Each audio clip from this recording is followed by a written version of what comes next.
Welcome to SEC Sports Roundtable. This is your host, Shane Bailey. I have with me a partially full roundtable. We're running a little behind with one of our last contestants, we'll say. So we're going to have somebody join us here a little bit later, but we'll go on and make some introductions of those that are joining us right now. So welcome, Drew. Shane, you say contestants. Are there prizes? There are. You get to be on the next episode. Awesome. And this is the SEC triangle table right now? It is. Are there triangular tables? Well, we're forming a triangle, so that's what I'm going to call it. Shane, I'm super sad. I know you are. We'll get to that later. We don't want to blow everything up and just ruin the podcast from the first, 45 seconds into it. So we're gonna save that sadness, bottle it up, because we want to talk about it. There's lots to talk about, and we can have open therapy here. That's what some of this is for. So it's good to get it off your chest, and I'll listen. I'll be calm about it. I won't make a lot of snide remarks. I'll bite my tongue a couple times maybe, and we'll get through this together. Will you talk like Dr. Phil? Well, we got to work through these things and get a new quarterback. Your wife is an idiot. No. Yeah, you have to do Dr. Phil when we get to that section. Well, we'll get to that a little bit later. So we're so sorry you're sad. Yeah. Bad news in the volunteer state. So we will get to that a little bit later. Blair, welcome. Thanks for joining us. Glad to be back, guys. It's nice to be back in the saddle. Couple weeks off? Yeah. So I appreciate y'all having me back. Not a problem. Glad to do it. As always, you can find us on SECSports. Yeah, go to SECSports.com. Yes, you got that. You got that website. Awesome. It's only taken me, 12 episodes to totally mess that one up. Go to SECSports.com and tell them to go to SECSportsRoundtable.com. Find us on SECSRT.com. You can also find us on Spotify. You can stream that or download the podcasts there. Or iTunes. You can subscribe or download or listen right there as well. And we're on Facebook, SEC Sports Roundtable, and Twitter. SECSRT is our Twitter handle. So you can find us all those ways. Look for, we're going to try to get as much information out to you and try to be insightful. I don't want to just regurgitate a bunch of stuff that we've talked about over the podcast. So we'll try to find different things that we've seen through the week and pass those along for you. So it's a great way to stay informed through the week just by going and following our Twitter feed or checking out our Facebook ever so often, see what we have to say. We'll pass along some interesting articles we find and throw out some polls. Love your input there. So go out and check us out that way. But Shane, we're just a quick update. Go to iTunes, search SEC Sports. And didn't have to put the roundtable or anything on there. Just search SEC Sports, and we're on the front page with the old-timey radio / tombstone. There we go. That's the easy way to find it. Look for the pencil-drawn character of an old roundtable or old tabletop stereo. That's our current logo. So that we'll find a way to find it. That's the easiest way to find us. We are also on YouTube. So if you're checking us out on video, we'll give you a quick wave there. So thanks for checking us out that way. Starting to get some activity on YouTube there, so they're picking up a little traction there. Apparently people want to look at our ugly faces. I don't understand why. I would want this as in an audio format only. So maybe it's computer friendly at work. I don't know why they can do that or why people are going to YouTube to find us there. But they love chubby hosts, man. Is that what it is? Chubby sports talk, guys. What's that one YouTube? The meat guy. You're gonna have to give me some more. That cooks everything with bacon. Epic Mealtime. Epic Mealtime. Wonderful, man. Yeah.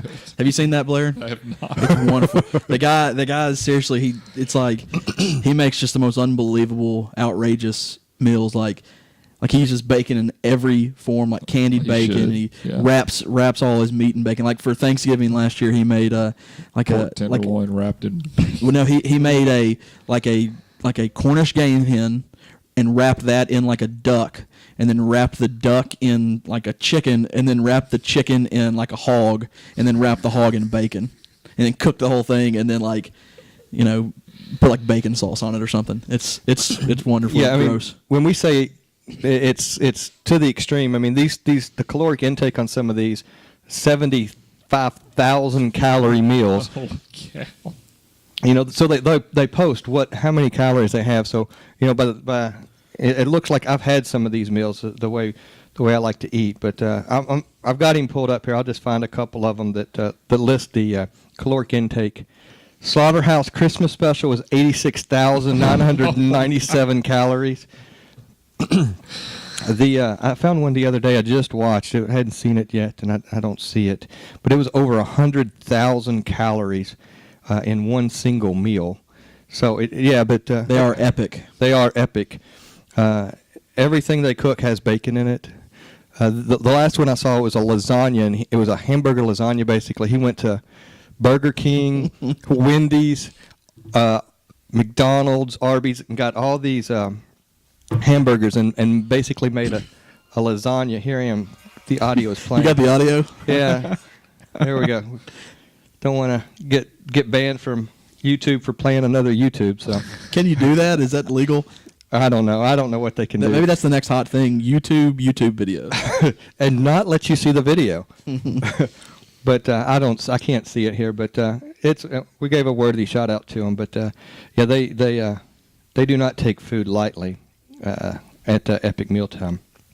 So I don't know how we got off of topic so far so quick. Please let's just not talk football on this podcast.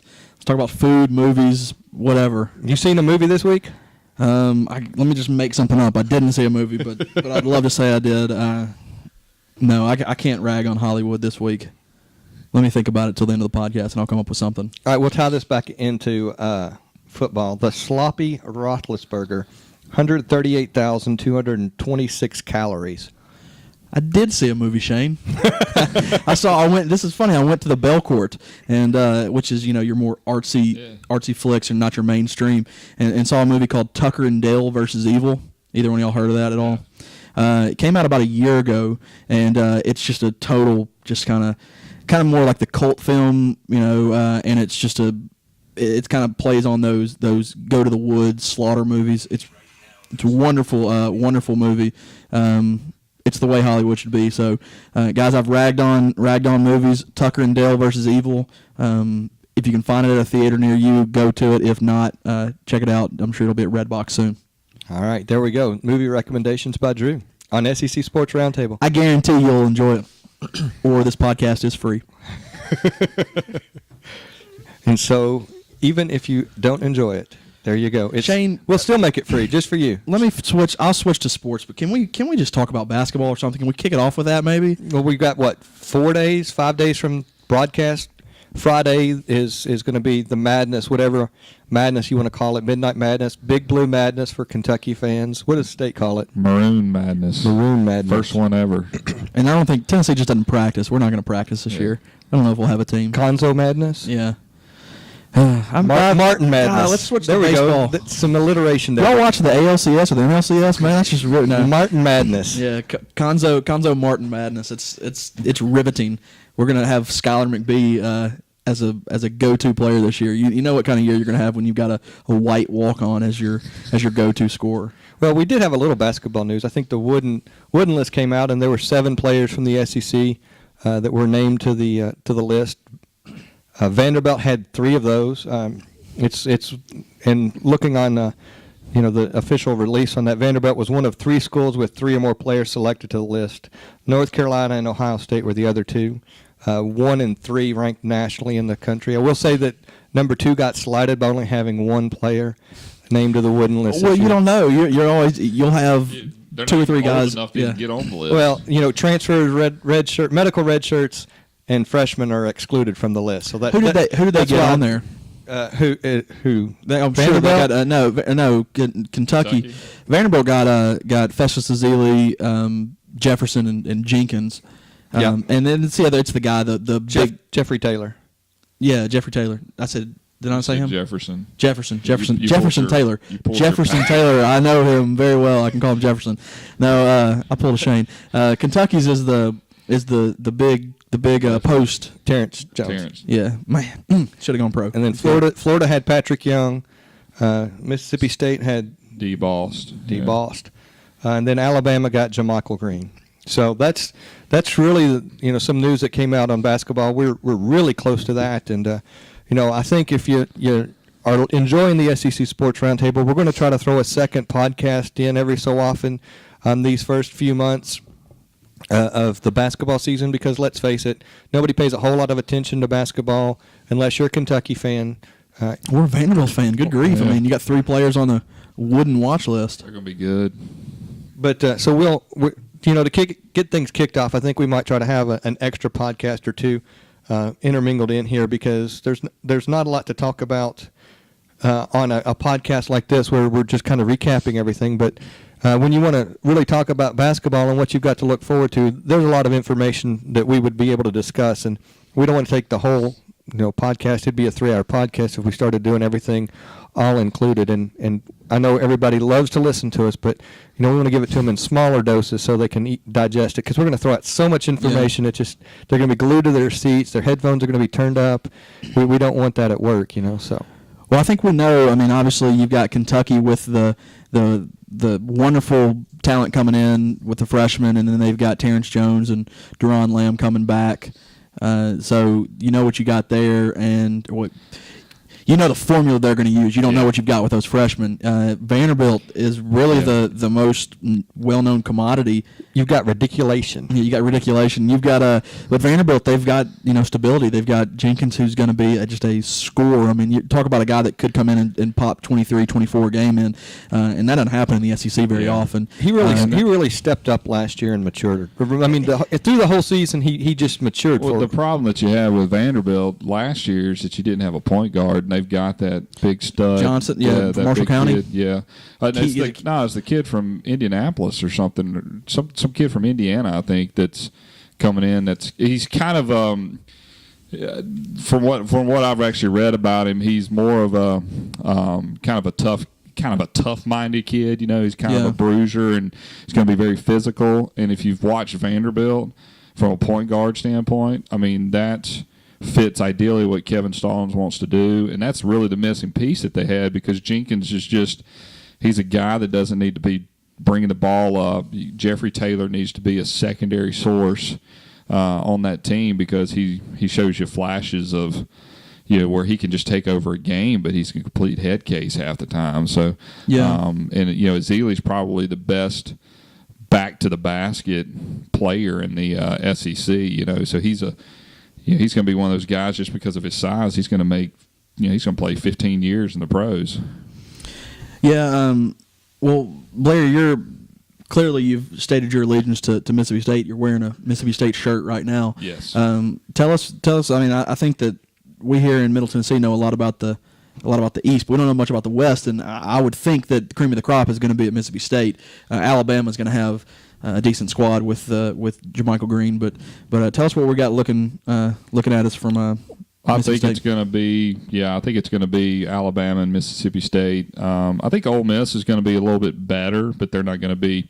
I think they've got some recruits in there, but State's got obviously D-Boss coming back. Then you've got Renardo Sidney that's coming back, and there's a lot of people in Mississippi State that kind of hold their breath when they say that name. So Renardo Sidney, now that's the fellow that fought his teammate on national TV and he couldn't breathe. In Hawaii. Has he been in Texas all summer? Is that right? Yeah, he's been with John Lucas all summer. Supposedly he's lost about 30 pounds and supposed to be somewhere around 270. But he's by far the most talented player that's ever been in Mississippi State, bar none. If he can just. He's just that's a tall statement too. It is, and but he's just one that is basically a part of the AAU culture that was created, and it's kind of been given everything. So he's kind of learning that whole deal. But we got a big 6'10" Arnett Moultrie that's going to be huge. Supposedly he's a big time rebounder. We've got 3 incoming freshmen that are. Not shying away from kind of taking leadership roles. So I think you'll see, what I'm hoping is, I think you'll see a more cohesive unit this year from the Bulldogs than, what you've seen in the last couple of years, where it's been a little bit of turmoil. You got a lot of talent, but a lot of stuff that hasn't really lived up to the billing. So hopefully we can get Stansberry to actually coach sometime. How many do we have any teams from the West make the tournament this last year? I don't think so. No, I don't think so either. I think that was kind of a weird thing. I think Alabama was deserving last year, and Yeah, Alabama played good with their coach. What's his name? Grant. Randolph Grant. Anthony Grant. And Randolph. Randolph. Lord of the Rings. Yeah, but Gandalf did a wonderful job. I mean, the White Wizard's wonderful.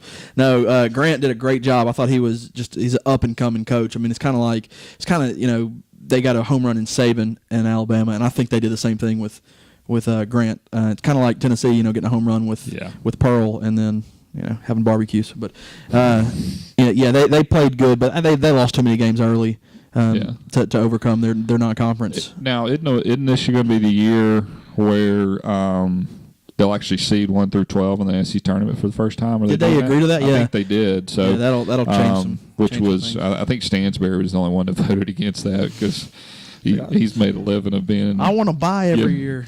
But it's kind of been that way. I mean, it's fluctuated back. I mean, I remember 6 or 7 years ago where the West was the most dominant side. When Kentucky was down in Gillespie's drunken state, and so you had Florida and everybody else pretty much. Right. So, that'll be kind of a little bit of a twist. So it gives a little bit of basketball taste, a little round ball for the round table. Yeah.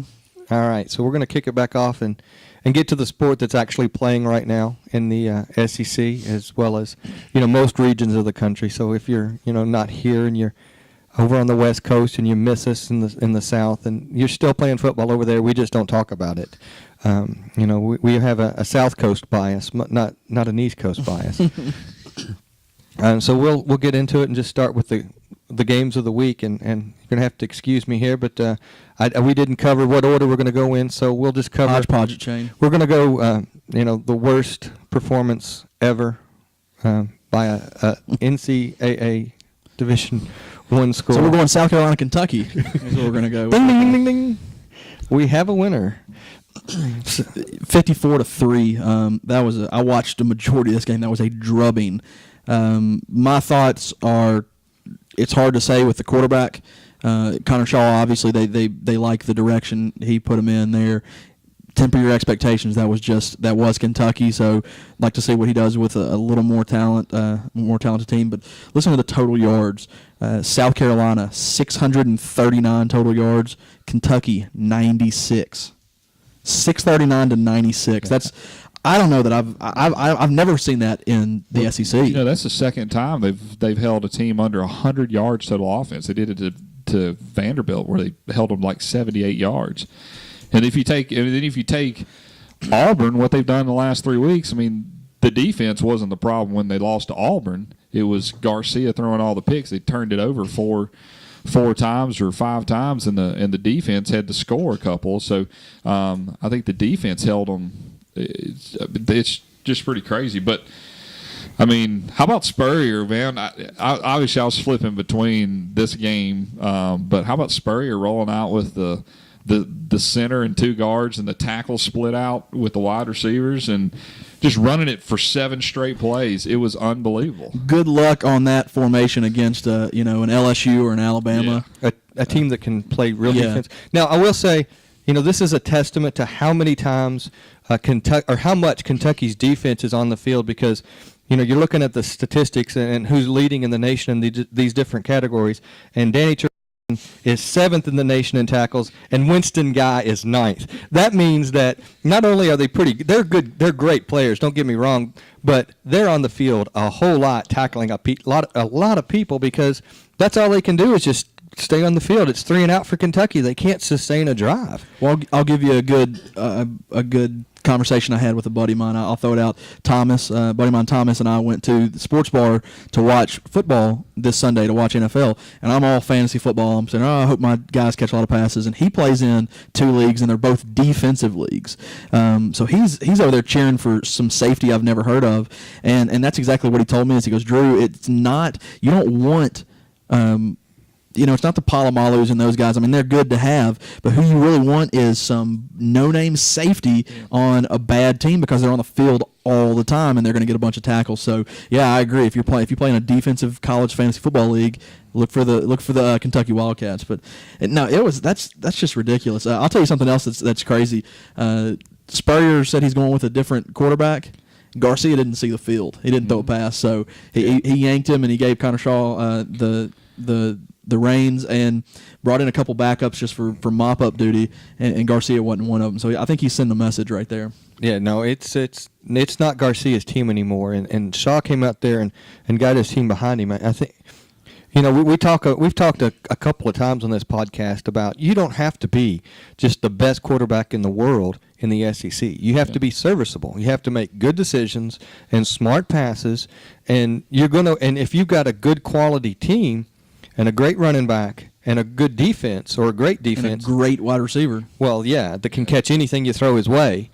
You're going to win, and that's been the formula. If you look at some of the last national championships, I mean, Tebow got his shot Sunday in the NFL, and I guess it's now his team in Denver. But with all being said, everybody hit on him and said he's not the best passer. He doesn't have the best form, but he found a way to win because A, he had that mental attitude it takes, and B, he had so many talented pieces around him that it didn't make his job difficult. Yeah, and Shaw's just doing. He did the other day what Garcia's just hasn't been able to do, and I mean he could run the ball better than Shaw can. I mean, again, Garcia can. Mm-hmm. He's a little bit quicker. Now, when he gets hit, he's been.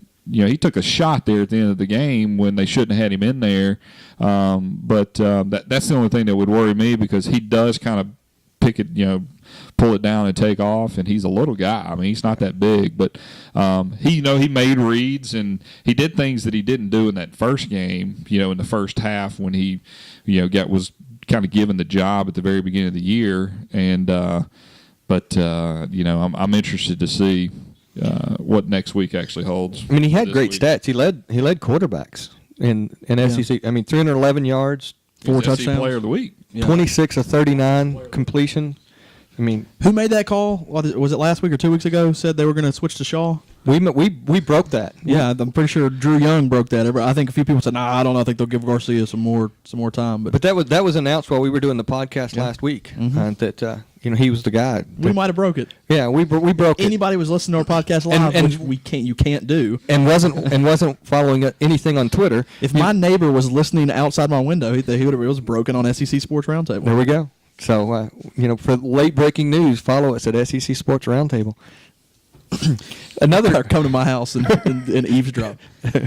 We can have just a panel audience. We've got some nice cushy chairs. Wouldn't it? Wonderful. Yeah, I got a new TV in there. Yeah. New ottoman. Come in and sit, watch Monday Night Football, and listen to the podcast. And we have to have the volume down in there, but listen to muted Monday Night Football. There we go. Another quarterback that we talked about earlier this year just needed to be serviceable. Actually had a really good game was McCarron in Alabama. And we'll switch gears and talk about that game, and we'll hit some of the games that from a interest standpoint weren't the best. Alabama took care of business against Vanderbilt. Vanderbilt's Vanderbilt. They're becoming their old ways. They just can't score. Their offense is like Kentucky's. It's anemic. I think that when Kentucky plays Vanderbilt, it might be a 3-0 ball game, and that field goal might come off of an interception. Who knows? I mean, it's gonna be a low scoring affair. But Alabama, did a great job. I think McCarron had 5 touchdown passes? Four for 237 yards. But he took control of the game and made some great passes there in the end zone against some well covered defender receivers there as well. Yeah, I mean Vanderbilt, they're just really, really struggling right now. And I saw where Rodgers came in and took a nice little lick. His first carry around the end there from old Barron or whatever his name is, safety for Alabama. But I didn't get to watch much of that game, but Alabama just kind of what we expected. Yeah, I mean, a theme you'll hear throughout the entire podcast is some just unsettled quarterback business in the SEC. And here's another one with Vanderbilt. And unfortunately, we've talked about this, and Larry Smith is the best they've got. Problem with Larry Smith is, 1, he's not that good, and 2, he gets hurt every game. Yep. Now, he runs the ball a lot, and then they ask a lot of him, and he's running behind a weak offensive line. So it's understandable. I'm not bashing Larry Smith at all. I think he's a warrior to go out there every week and play on that team. I mean, he gets beat up and he keeps coming back the next week, but he doesn't finish a lot of games, and they had to go to Jordan Rodgers, and Rodgers did serviceable. I mean, I know he didn't do serviceable. He threw for 100 yards and 2 interceptions. So he did the best he could against the Alabama team. And Nick Saban's got that team ready to play. And I agree with you, Shane. I don't think Vanderbilt was as good as their 3-1 start. I think they have way too many problems on offense. I think their defense is better than it's been in the last few years. Oh, yeah. Now, I don't think it's where it was in the mid-'90s when they had Jamie Winborn and guys like that, and really had some of the defenses that led the SEC or came close to leading. I can't tell you if they led it for sure or not, but they do have they're a good defensive squad, but just totally outmatched in that game, and Alabama got an easy one there. Well, I mean, if you look at that game, for the first quarter and a half, Vanderbilt did a decent job keeping Alabama at bay. But they're just so good that they wore Vanderbilt down. And it's like Kentucky. That defense can only be on the field so long till you're going to start seeing mistakes happen, and you're going to start seeing fatigue set in, and the score is just going to start reflecting that. And that's where you get a dominant performing team is just going to start to manhandle those lesser teams. And I think that's what you had last night. Or Saturday with Vanderbilt and Alabama. The next game we'll look at, it's a toss-up. We will say we'll go to let's go to Mississippi State. All right. It's an out-of-conference game. Out-of-conference game. Blair, didn't watch a single snap of this. Was a little worried looking at the ticker below. It took him a while to... I did watch it, quite a bit of it, Blair. Tell us about it. It was bad in the first half. I thought they got a spark, but it's UAB was 115th in the country in defense. In the first half, they're up 3-0, and we didn't move. We didn't move the ball at all with ref. And Mullen finally wised up, and he put Russell in, and he's tried this. He did this with kind of threw in Dylan Favre in the middle of nowhere in Georgia, and he threw Russell in at LSU, but this was truly kind of desperation. And Tyler Russell came in, threw for 166 yards, 3 touchdowns. And they ended up pulling it away 21-3. But I don't think people realize, because a lot of people probably just weren't even paying attention to it. But it was about as bad from a confidence standpoint as Mississippi State could possibly be. And the fact that kid walked in there, and really, it's kind of turned into a quarterback controversy, but I don't see it as a quarterback controversy. I think Russell should start because right now Mississippi State can't run the football, and with Ralph in there, and Ralph was, he was a good quarterback last year, but they were rolling 240 yards. Rushing game, and he could throw the play action pass, but he is a 50% accurate passer, accuracy, and he's probably diminished from that from last year to this year, and right now with our offensive line and the way it is right now with the players that we have hurt, we can't line up and run the football. And if you can't line up and run the football, you got to sling it around the yard, and Russell's the only option that you got. He's a kid that can throw it accurately. He's got a good arm. He's a tall kid. But this Saturday he's going to be dealing with a whole different ball game. So I don't think you're going to scratch Ralph. I think you're going to need Ralph at some point again. But I think Russell gave a spark that they just need to kind of say, hey, let's give it to him and kind of see where it's going. And then, because – I think they're going to need Ralph, but it was pretty bad straights. But the good thing is, and the thing that I keep kind of going on is, Mississippi State's defense has started to kind of play pretty consistent, which, they are way better now than they were at the beginning of the year. So that gives me some type of hope down the road in this season that they can play more consistent, and if we can just get our offense in line, I think we'll be okay and can sneak 7 wins. You talked about needing a quarterback to back up so you can create a running game. It's not like you have a below average or an average running back. Yeah. You've got the potential all SEC running back sitting back there to run the ball at Mississippi State with Ballard. Yeah, it's tough though. I mean, your Mississippi State's. We're not talking about an Alabama offensive line, so It is tough, and I watched that game, and it's tough because I really thought Ralph was going to be the guy that takes a big leap and becomes, when we had discussions of what quarterback do you want in the SEC, Ralph, if you mentioned him as possibly the best in the SEC, you wouldn't be crazy. And Blair, there's no reason to expound on it. I mean, Blair's a Mississippi State fan and knows a lot about football, so he's exactly right. The guy cannot throw the ball, and I just don't think they're a good enough team. I don't think they're a good enough team to where they can say we're running it. Like if Cam Newton was the quarterback and they had a little better offensive line, then I think maybe they could just say, look, we're running it every play. Now, it might be Ballard, it might be this guy, it might be somebody else. I mean, I just don't think they're at that point. And I thought Tyler Russell really improved their team, and that was a game that I don't know if they would have won. Yeah, and this is the thing, that Tyler Russell, following them last year, Tyler Russell, when he came in, he was throwing the football.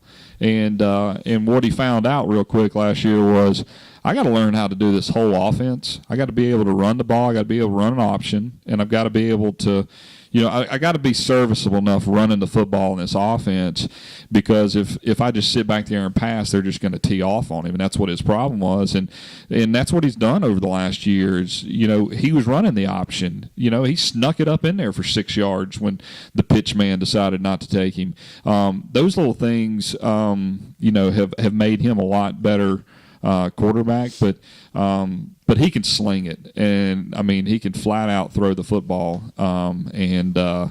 so I mean I think right now, and you've let it go 2 or 3 games, but I mean UAB just came out just like La Tech and everybody else did and just stuffed it up. I mean the problem is that we lost 2 guys on the offensive line, and now we have 6 in our 2 deep that have never had snaps before.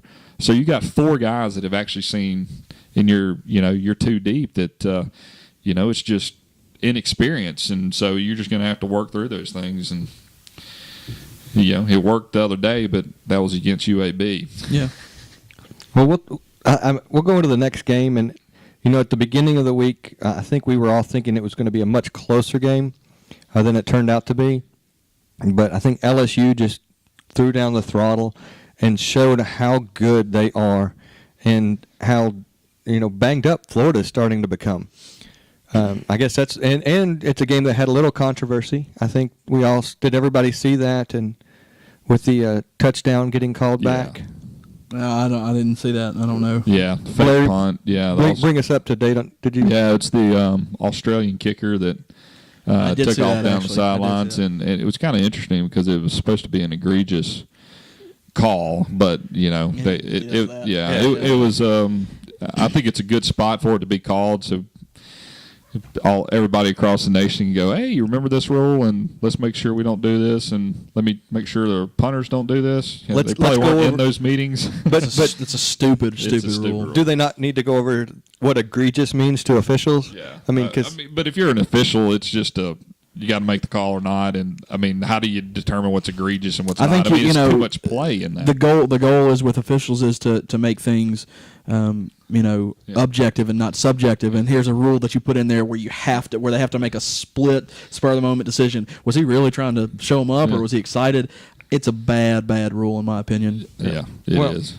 And the good news for everyone is it was a game that was a blowout. It didn't cost LSU the game, but if that same call would have been made and Florida had rallied a comeback at that point, how much controversy would we be actually having about this one little play?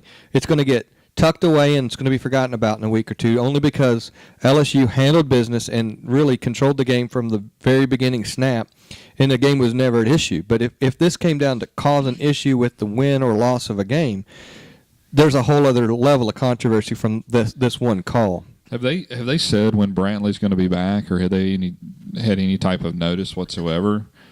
Because I tell you what, man, without him, I mean, they're worse than their offense was last year. I mean, there's nothing that Charlie Weiss could do. I mean, they could struggle to be in any games for the rest of the year, which I think is something to kind of take a look at. I mean, those running backs don't have a prayer if you don't have anybody out there, and their defense is good, but it's not great. Will Muschamp's just getting more on his conduct on the sidelines and grabbing players and screaming at officials. I mean, he's an absolute wild maniac right now.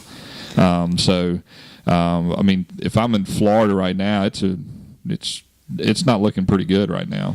I still think they're just totally mismatched pieces out there. Rainey and Demps. Demps is hurt. That hurt him as well. Rainey and Demps, they can fly and they have a spot on a football team. They should be playing, but you've got ultimate. Put them with Tim Tebow, Percy Harvin, speed type guys, and then you don't have the quarterback to run that system, and you just don't have all the pieces to run it. And especially when you lose a guy that could somewhat tweak that system and run it a little bit. Now you've got Driscoll, who was in there last game, and he's the number one pro style rated quarterback. You can't run him in there, and clearly they didn't want him to be the quarterback. They didn't let him play a snap. Was he hurt? He was hurt. Yeah, okay, he got hurt as well.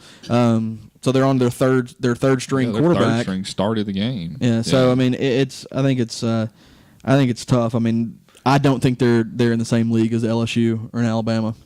I don't. But if Driscoll comes back, I think his injury's pretty minor. Yeah, but he's a true freshman. Yeah, he's a true freshman. He's going to be better than what was in there Saturday. They should have just. I know that they ran a lot of the Wildcat with Trey Burton or whatever, but they just.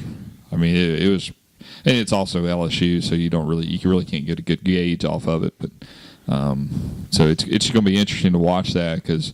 When I watch Brantley's, injury, he's got a serious ankle injury if it's not broke, which they don't, they've said it's a high sprain, but that's a good 3-4 weeks that he's going to be out. Even with aggressive treatment, you're minimum of 3, you would think. Yeah. So there's issues at Florida, and it depends on how quick if Driscoll gets back next week. They've got a pretty tough matchup, really. Two evenly matched opponents with Auburn, so this is a chance that Florida has to win one if they have the right personnel on the field that week. But we'll see how that one plays out. We'll talk a little more about that when we look at the week ahead and take our picks with Auburn and Florida. But I guess we'll get into the meat of the games now. And Drew, do you want to save yours to last? Save it to last. Save it to last, huh? Or not at all.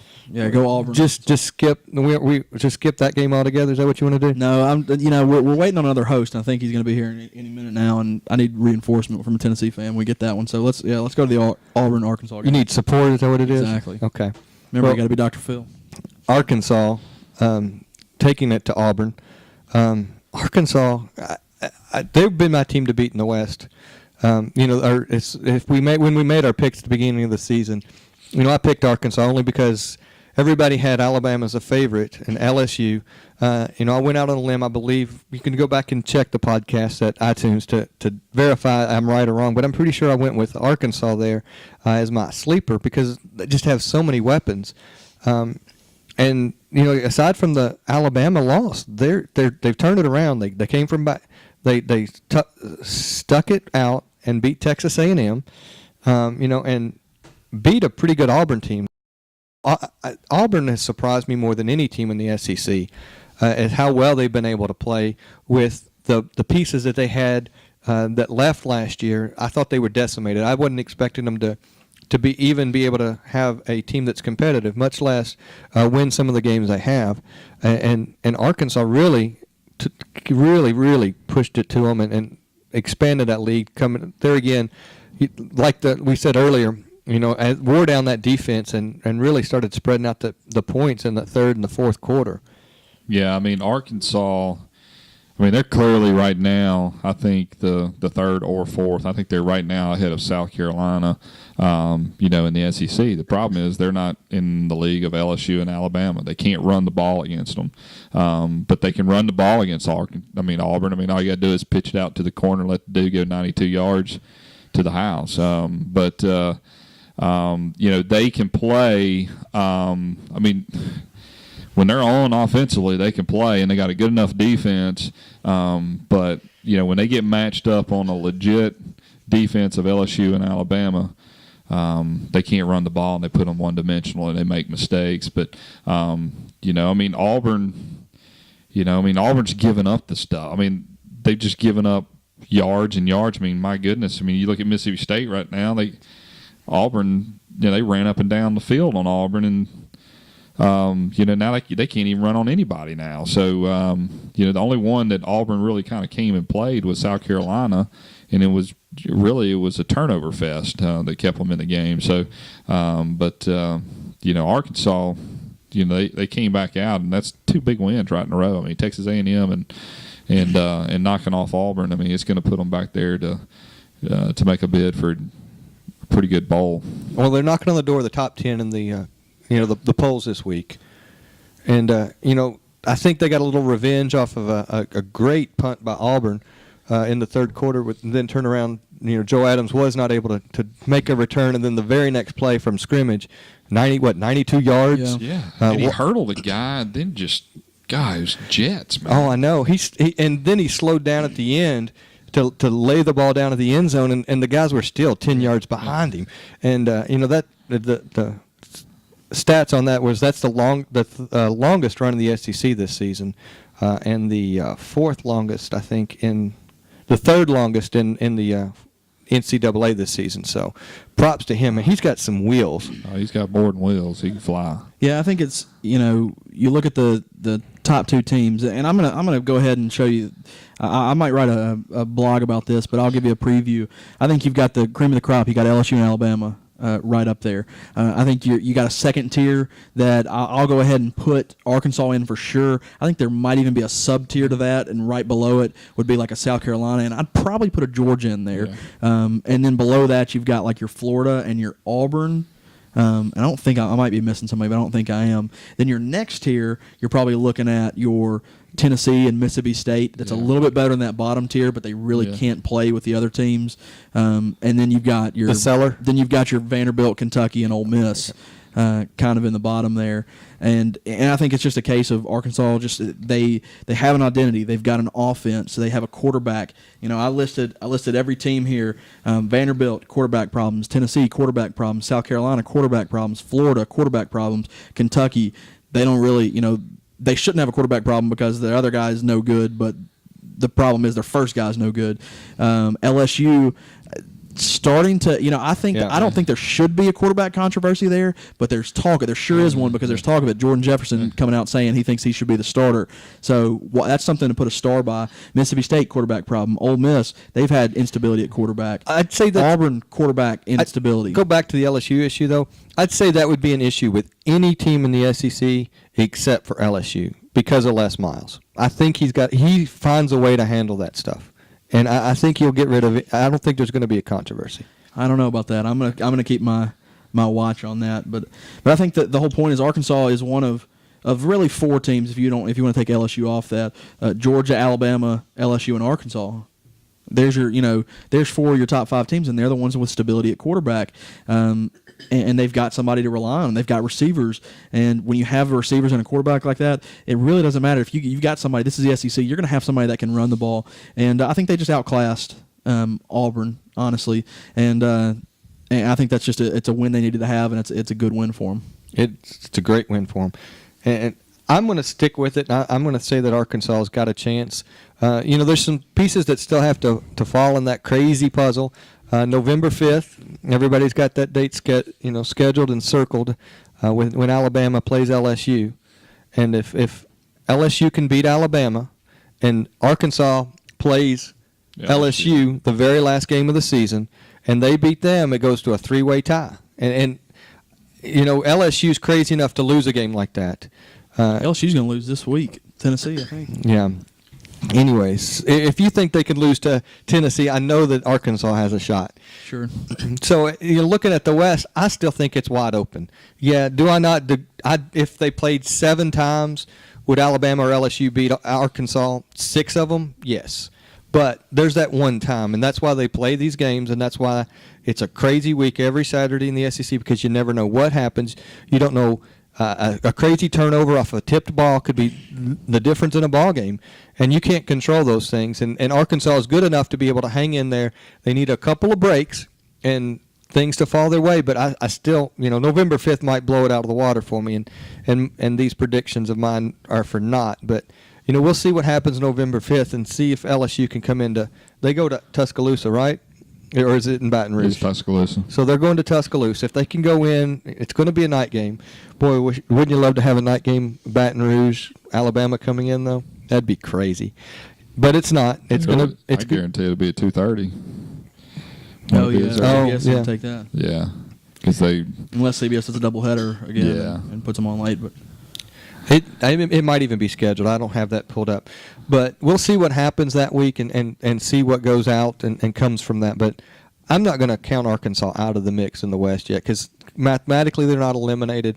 Talent-wise, they're not eliminated. I agree with you. You know, Alabama and LSU are 1 and 1A, and I couldn't tell you which one was 1 and which one was 1A. It might switch from week to week. And Arkansas would be number 2.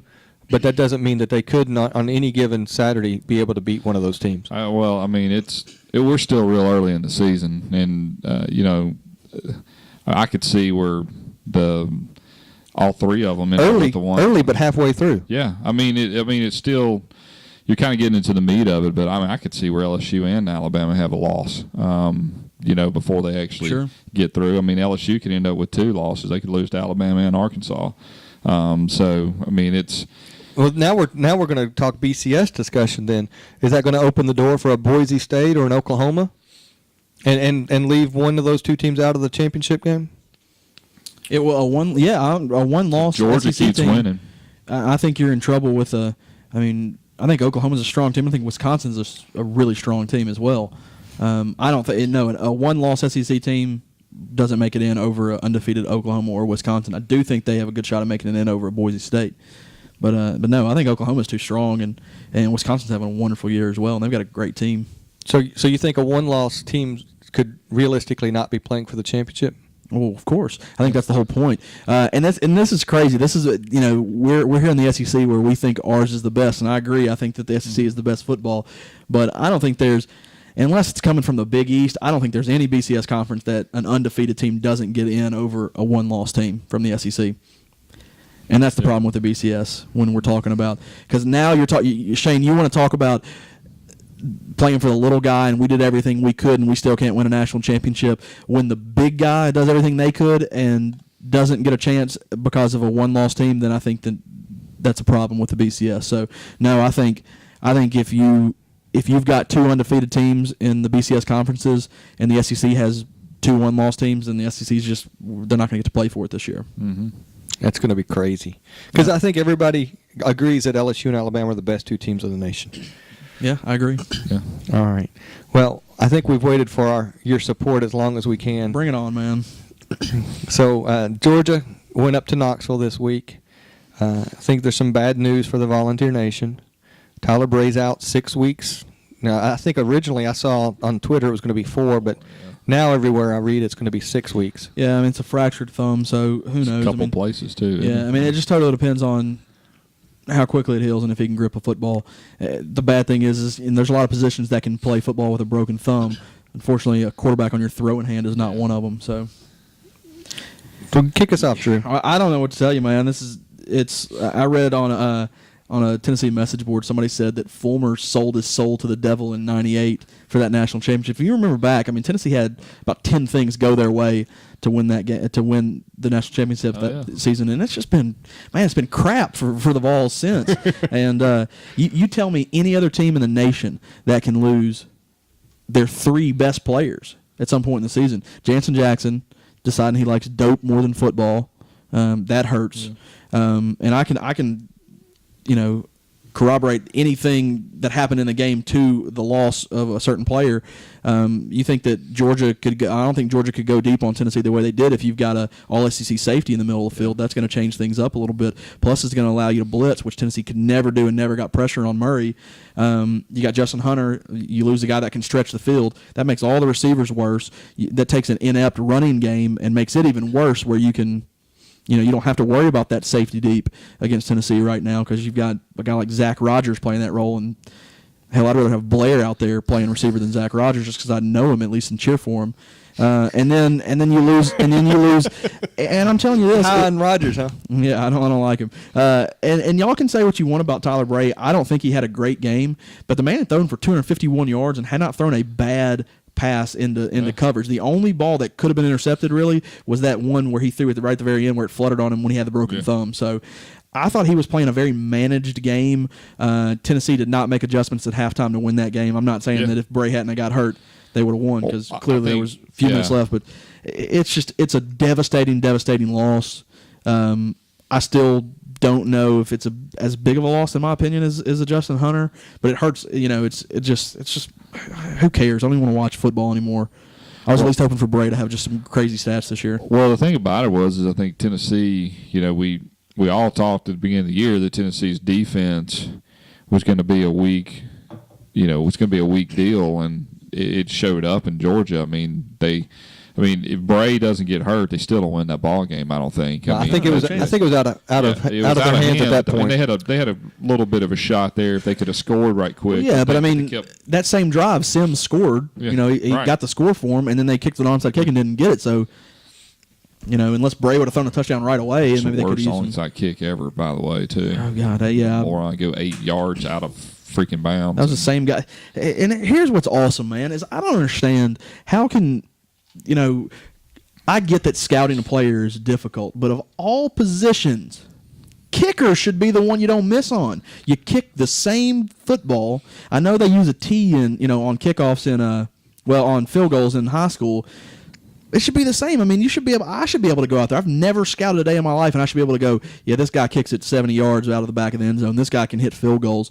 But for some reason, Tennessee has the number 1 rated place kicker in Michael Pilardi coming out of high school, and the number 1 punter in Matt Darr, and neither one of them are any good. Pilardi, apparently the kicking coach at Tennessee teaches players their field goal kickers to kick it as low as they can because we're getting field goals blocked and extra points blocked, and it's just poor. That was a poor execution on the onside kick, bad angles, and a poor execution on the extra point attempt as well. Yeah. Well, tell me this. Obviously, with Dooley, what are your thoughts? I thought it was a game where he needs to win one of these games, and I thought this was as good a shot as he had of doing it. And so you've heard a little bit of rumbling, but it's kind of weird because the hot seat is that? Yeah, not really the hot seat, Well, Dooley's mom had to go on radio and defend him. But it's I'm just kind of sitting there as kind of an observer, and I don't think you can decide either or if he's really going to be a good coach or if he's not going to be a good coach. You're kind of in this no man's land, and the bad thing for him, unlike a Florida or a Georgia, they have no senior leadership, or they have no upperclassmen. So it's not just leadership; they have none. They have none. Period. Well, that's what I'm saying. But they have no players, and so what actually happens? At least Florida and Georgia, you can actually go, okay, here's 10 upperclassmen that are either somewhat contributing or they're valuable people. Dooley has just freshmen and sophomore, and that's all he's got. And he's just playing behind the 8 ball, and it just seems like it's going to be a little bit of time. Hopefully you get Hunter back and you get Bray back next year, and you just kind of start everything over. But, with Bray being out, it just – I know Matt Sims is going to be fired up and he's going to be going, but his limitations are, what they are. But I don't see Tennessee being in any better or any worse situation than they were before the Bray injury. You look at the remaining schedule; they've still got a decent shot at going 6-6. And help me if I'm wrong there, Drew. You've got maybe pull up their schedule real quick and we'll go over who they still have. Yes, they've got some really, really, really tough games coming up. I think they've got this LSU. Week. This week is LSU. Then Alabama's on their schedule, and so is Arkansas. Am I not correct? Yeah, South Carolina's the next one at home. South Carolina. End of the month. Correct. My opinion. You've got the schedule. Yeah, I've got their schedule. They should handle MTSU. They should handle Vanderbilt. And they should handle Kentucky. My opinion is, I do think with a healthy Bray, even without Hunter, I think that they can beat a South Carolina. I think they could, and I think they could go in and beat an Arkansas. And I think they could win that LSU game. Do I think they would? No, they're going to be underdogs in all those. You were blinded by orange. Seriously, if you think What's different about last year? They went into LSU with Matt Sims and won the game, and then they put time back on the clock. I know that this is a somewhat better LSU team, but no, I'm not going to say that Tennessee can't win those games. Well, I think the thing about LSU, number one, last year when you played them, you had Jordan Jefferson, who was playing like he was in that slump that he went through midseason. But I think Tyler Bray, playing somebody like LSU and the defense that they actually play is like the worst thing that he could play against, because he's going to try to fit some of those things, even though he hasn't. He has that little bit of a gunslinger. Exactly. And but and the other thing is that they can just run the ball. I mean, LSU can just line up and throw 3 running backs at you right now, and I'm that's what's killing. by no means calling for a victory for Tennessee if they had Bray versus LSU. I'm just saying that no, I would still hold out hope that they could go 7-5 still. Holding out hope, man. out hope and reality can be two different things. I hope Kentucky wins every week. Now the reality of that is it's not going to happen. He's pressing on you there a little bit, man. I don't know what to tell you, man. I mean, I think that with the. Are we talking about with Bray, or are we talking about with the team they had at the beginning of the year? Yeah, at the beginning of the year, I think if they don't have Jansen Jackson leave or Bray or Hunter get hurt, I think they could be 5-0 right now. Yeah, but I think I'm not talking about the other two, but with the loss of Bray, the other two have already happened, and it's already happened. Where you are before Bray got injured, I think you're no better or no worse with Sims at the helm for these games. I personally don't think you have a chance to win those 3 games that you have on the schedule. Well, I know you don't think we could beat Arkansas. Arkansas is your favorite team ever for some reason. Go. But I disagree. I think that we could beat a South Carolina. I think and it gives us a chance versus. I mean, a chance. I mean, we've got a game at home against LSU, and they might beat us by 60. But I still just, holding on hope. Sure, I'm going to hold on some hope. I mean, I'm a fan of that team, so I'm not going to give up on them. And it's ridiculous. Clay Travis and the guys on the 3-hour lunch. It's a local radio show in Nashville for anybody that's listening outside of the Nashville area. That's just to say he's on the hot seat is stupid. The guy has never lost a game that he was favored in. It's also never won a game that he was underdog in. But it's a year and a half in shambles of a program that was left with a third head coach in 3 years. That's stupid. I'll tell anybody to their face it's stupid if they think that Dooley's on the hot seat. Can I say I hope he's on the hot seat? He would look really good in blue. He ain't going to Kentucky. Here's what I hope. I hope that Georgia, for some reason, stupidly hires Mark Richt. And then Dooley's like, well, I want to go coach at Georgia, and he leaves, and then Tennessee hires Mark Richt in 1 second. That'd be the best case scenario. Well, I think Dooley's the best person that you've got for your job. I mean, he's the right person. And you know how much I dislike Tennessee. I had to tell my wife. I had to sit there and tell my wife, it's like, Tennessee has the right guy. He's doing the right things. He's the right person, the right fit for Tennessee. And you give him a little time. You get the right pieces in place. You got to give him time, but I don't know if he's the right guy yet. But the one thing he has a plan. He's going to do it a certain way, so you just got to give him the time to do it. So you look at the end of next year, and you can reevaluate and take a look at, we sit here a year from now, if you've got Hunter and you've got Bray and you've got some of those things, then you take a look at it. But I don't think talking that kind of talk is just doesn't make any sense right now. I'm going to tell both of y'all right here in the millions and millions of listeners on the SEC Sports Roundtable. You're going to have to download podcast. This a lot. Yeah. Yeah, I'm going to do it myself. I'm telling you, Tyler Bray, DeRick Rogers, Justin Hunter, Marlon Lane, who's the freshman running back, who's shown some promise and can catch the ball out of the backfield. And God, please, offensive line, I know you're all sophomores and freshmen, but just get better over the course of a year. Next year, I'm telling you, that offense, if Justin Hunter comes back full strength, Bray will be fine. His thumb, most people don't have thumb injuries that end careers or anything. But I'm telling you, with those guys, watch out for that offense. That's going to be one of the better offenses in not only the SEC, but could be in the country. I don't disagree, and I don't like to have to say that. Man, God, Hunter's so good. I just would have loved to see him this year. It makes the team so much different not having him. I think with the loss of Hunter, and you're a completely different team. I mean, your offense cannot be spread the way you'd like it to be. Well, I'm going to go back on subject because this isn't a University of Tennessee podcast. Georgia, I was impressed with Aaron Murray. I thought he handled the game well. Isaiah Crowell, I thought he was fine. I think he did a pretty good job. I like their offensive line. Their offensive line did pretty good run blocking. Huge. Did really They're good. the largest offensive line Did great in pass blocking. NFL or college. Wow. Aaron Murray never got touched. And I thought that Georgia.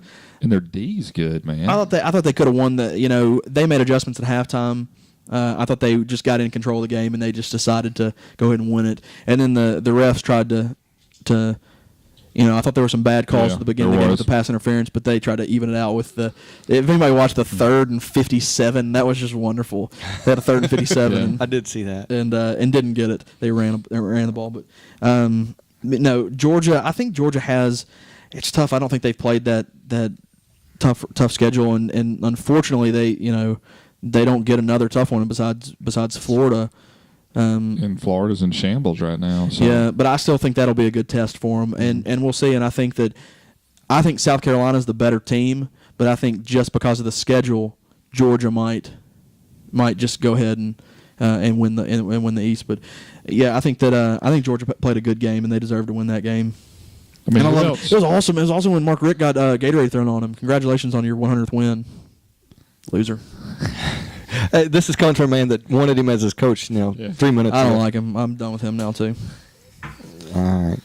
Well, do we want to recap last week's win losses? I would love to. Would you? Yeah. You want to brag a little bit? Yeah. Blair's email. Hey buddy, I need your picks for the podcast. Oh, just give me all the favorites. That's right. And what'd you go? 6-0. 6-0. It was a good week for most people. Picks make sense, man. It just made sense. Blair goes 6-0. Shane, you were 4-2. Yeah, Brett was 4-2. Brett was 4-2. I was 4-2.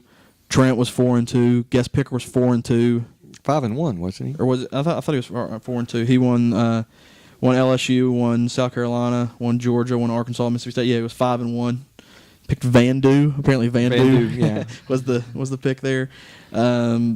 Chad Caldwell, he went 1, 2, 3, 4, 5-1 as well. And then Mark Wisner, the Wizinator, Hong Kong Fooey, went 1, 2, 3, 4-2. So if that tells you anything, I think it was a little easier week picking. Yeah. And we all just, we make it look stronger that we know more about the SEC. So that's going to put Brett's going to still have the lead at 33, 14, and 1. That's ridiculous. Yeah. Pretty good. And Shane, you're all the way up to 28, 19, and 1. So not too shabby. Not too shabby. So we're winning you some money for no other reason. Come to www.SECSRT.com and get some gambling tips. Yeah, and you can also see these picks. We try to put this part separate as well. We put the whole podcast on YouTube, but if you just want to see the picks after you're listening to this, you can go check that out and get a condensed version. So we'll be starting that here in a second, so you can get all that on YouTube as well.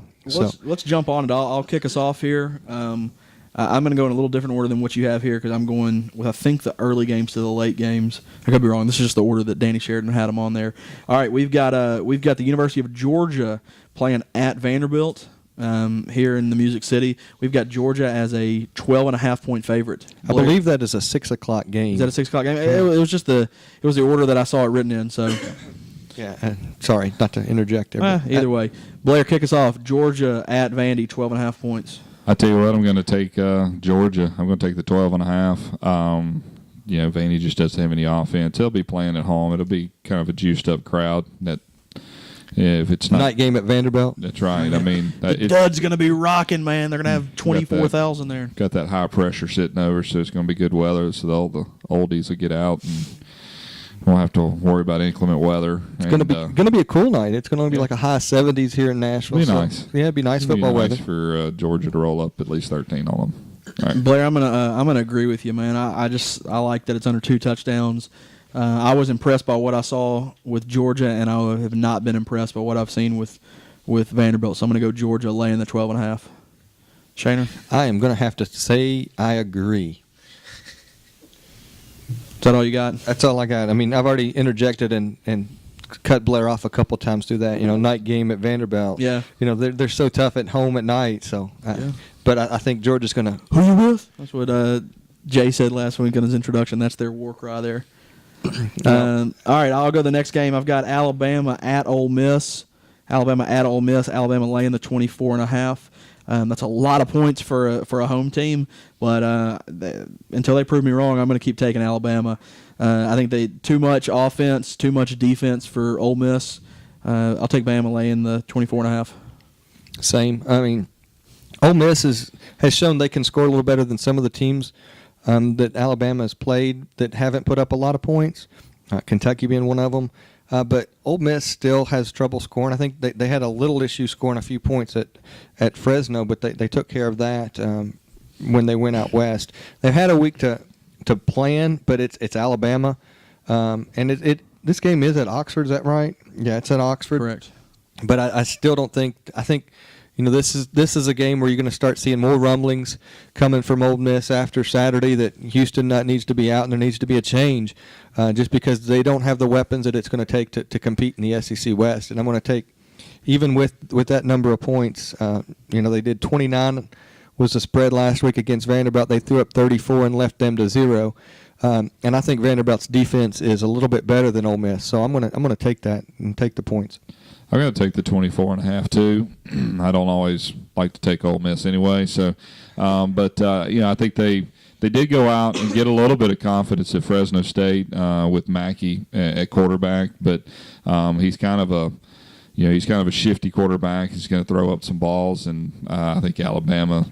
I foresee them turning over the ball a pretty good bit against Alabama. So, and I think Alabama's not going to have a problem at all. So, I'm going to go 24.5. So you're taking Alabama in that game? Yep. All right, next game. Shane, kick us off. This is a good game here.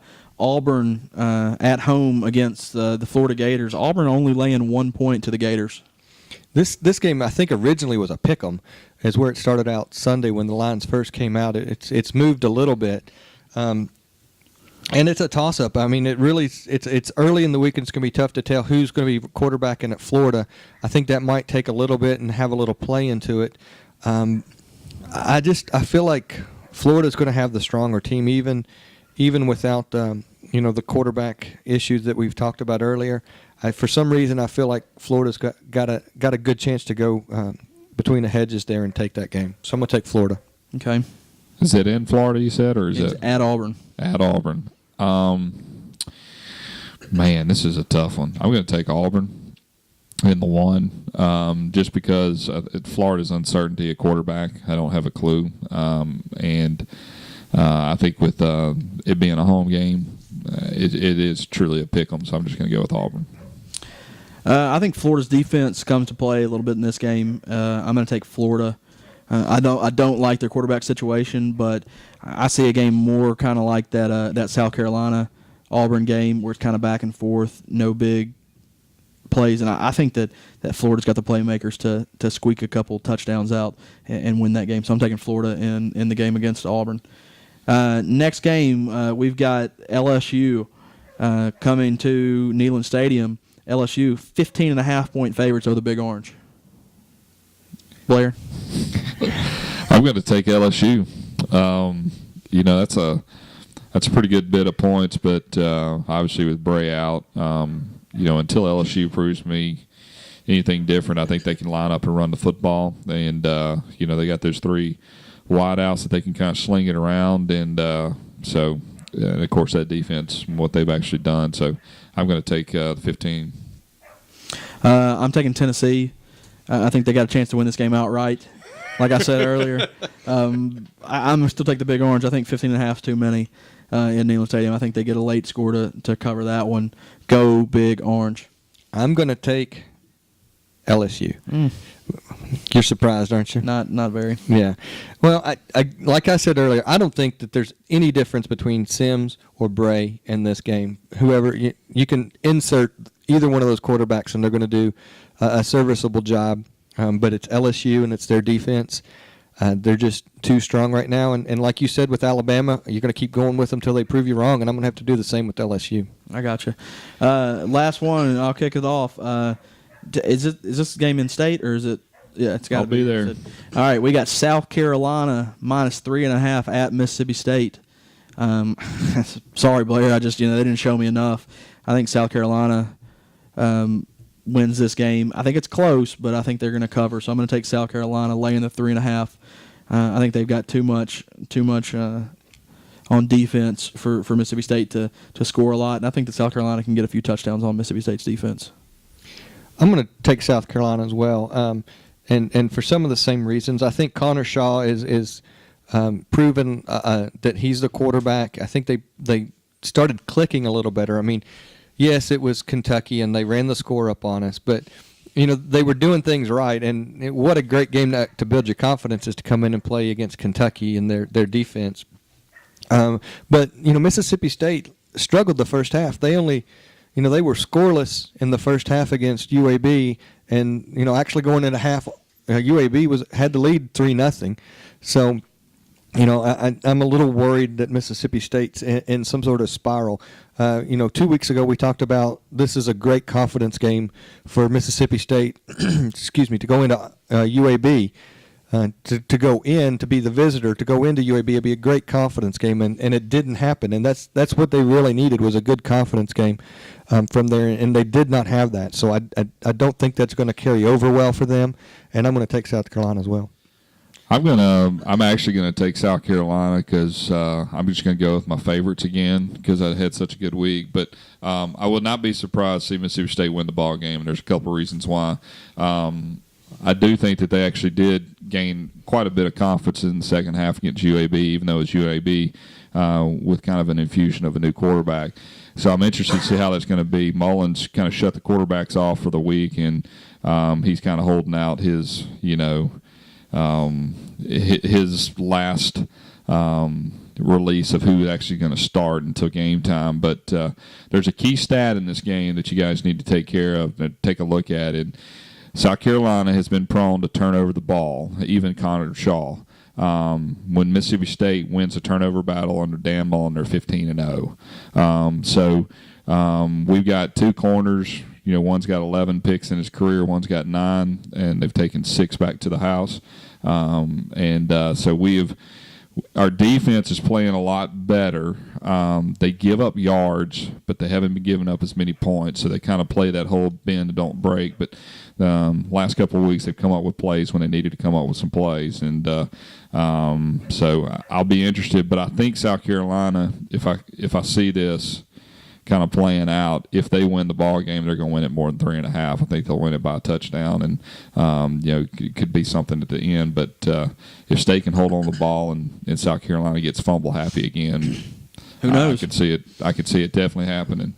And I will be at this one. I will be there with the cowbell on, and the little guy's got his new jersey, and have the brother-in-law who's a Gamecock fan standing next to me, which ought to be pretty hostile.